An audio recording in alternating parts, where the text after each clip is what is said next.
Hello বন্ধুরা, কেমন আছো তোমরা সবাই? আশা করি তোমরা সবাই খুব ভালো আছো, আমরাও খুব ভালো আছি। তো আজকে সকালবেলা আমরা পুরী পৌঁছে গেছি। তো যথারীতি সবাই খুবই ক্লান্ত ছিলাম। তো সবাই খেয়ে দিয়ে একটু বিশ্রাম নিয়েছি। দিয়ে সন্ধ্যাবেলায় সবাই ফ্রেশ হয়ে বেরিয়ে পড়লাম বিচে একটু ঘোরাঘুরি করবার জন্য। তো বিচে আজকে একটা কনসার্ট মতো ছিল। তো সেখানে সব সুন্দর করে সাজিয়েছে। তো ওখানে আমরা কিছুক্ষণ দাঁড়িয়েছিলাম। তো তারপর ওখানে একটু দাঁড়িয়ে ঠাড়িয়ে দিয়ে আমরা একটু চলে গেলাম বিচের মধ্যে একটু ঘোরাঘুরি করতে, একটু খাওয়া দাওয়া করতে। তো এখানে আসবার পর দেখতে পেলাম একটা জায়গায় না খুব সুন্দর দই বড়া বিক্রি হচ্ছে। দেখতে তো খুব সুন্দর লাগছিল। তো আমাদের মধ্যেই কয়েকজন দই বড়াটা খেলো, আর আমারও দেখে খুব ইচ্ছা করছিল দই বড়াটা খেতে। তার কারণ হচ্ছে বর্ধমান, আর এখানে দই বড়ার স্টাইলটা মানে দোয়া স্টাইলটা একটু অন্য রকমের। কিন্তু যারা নিয়েছে তারা খেয়ে বলল খুব একটা ভালো লাগেনি।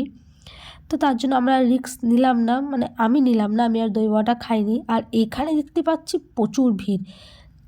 সেখানে কী বিক্রি হচ্ছে না, এই দেখো এত বড় বড় লঙ্কার বড়া, মানে পকোড়া টাইপের। তো আমরা সবাই নিলাম, আর এই যে আমি খাচ্ছি। আর আমার সত্যি কথা বলতে লঙ্কার এই পকোড়াগুলো খুবই ভালো লাগছিলো খেতে। তো এই যে আমি লঙ্কার বড়াটা খাচ্ছি, আর আমার বড় খাচ্ছে। তো চলো তাড়াতাড়ি লঙ্কার বড়াটা খেয়ে নিই। আর এখানে দেখতে পাচ্ছ আমাদের আহি, মানে আমার ননি, উকি মারছে কেমন ফোনটা দেখে।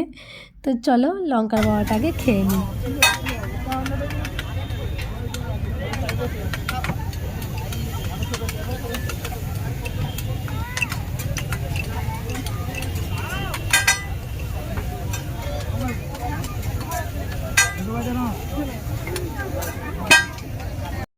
তারপর এখানে দেখতে পাচ্ছি স্টিম কর্ন বিক্রি হচ্ছে। তো আমার ছেলে প্রথমে বললো আমি কর্ন খাবো। তো আমি বললাম ঠিক আছে, তো তোমার জন্য একটা স্টিম কর্ন নিই। তো স্টিম কর্নটা সত্যি বলছি অসাধারণ ছিল। বাড়িতে একদিন নিশ্চয়ই বানাবো, খুব একটা কঠিন কিছু না, তো বানানো যাবে। আর এখানে নিয়ে নেওয়ার পর আমার ছেলেকে আমি দিয়ে দিয়েছি, আর ও খুব ভালোভাবে এটা খেয়েছে, খুব ভালো লেগেছে ওর আসলে।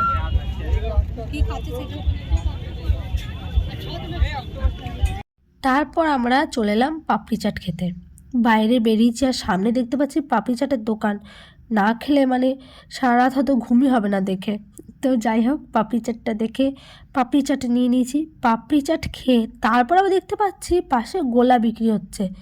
গোলা বিক্রি হচ্ছে দেখে কি আর ছাড়া যায় বলো না। তো তার জন্য গোলার দোকানে চলে এলাম গোলা খেতে। আর গোলাটা কিন্তু খুব সুন্দর ছিল। আর আমি গোলা খেলে বেশিরভাগ না ব্ল্যাক কালারের যেটা পাওয়া যায় ওটাই আমি নিই। ওটা যেন মনে হয় বেশি টেস্ট লাগে। মিক্সটাও ভালো লাগে, খারাপ লাগে না, খারাপ লাগে বলবো না, কিন্তু ব্ল্যাক কালারটা বেশি ভালো লাগে। ড্রেসটা আজকে দেখি একবার, ওর ড্রেসটা আজকে একবার দেখি।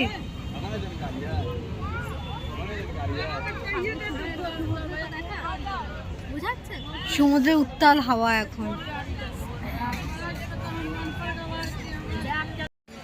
তো চলো এবার সমুদ্রের ঢেউ দেখতে দেখতে বাকি গোলাটা খেয়ে তারপর হোটেলে চলে যাব। তো এই সমুদ্রের ধারে খানিকক্ষণ বসে থাকলে কীভাবে যে সময় কেটে যায় নিজেই বুঝতে পারি না। তো ব্লগটা আর বাড়ালাম না, ব্লগটা এখানেই শেষ করছি। যদি ব্লগটা তোমাদের ভালো লেগে থাকে তো একটা লাইক করে দিও, এবং যারা যারা আমার চ্যানেলে নতুন তারা প্লিজ আমার চ্যানেলটা সাবস্ক্রাইব করে নিও। দেখাবে অন্য আর একটা ব্লগে। ততদিনের জন্য টাটা।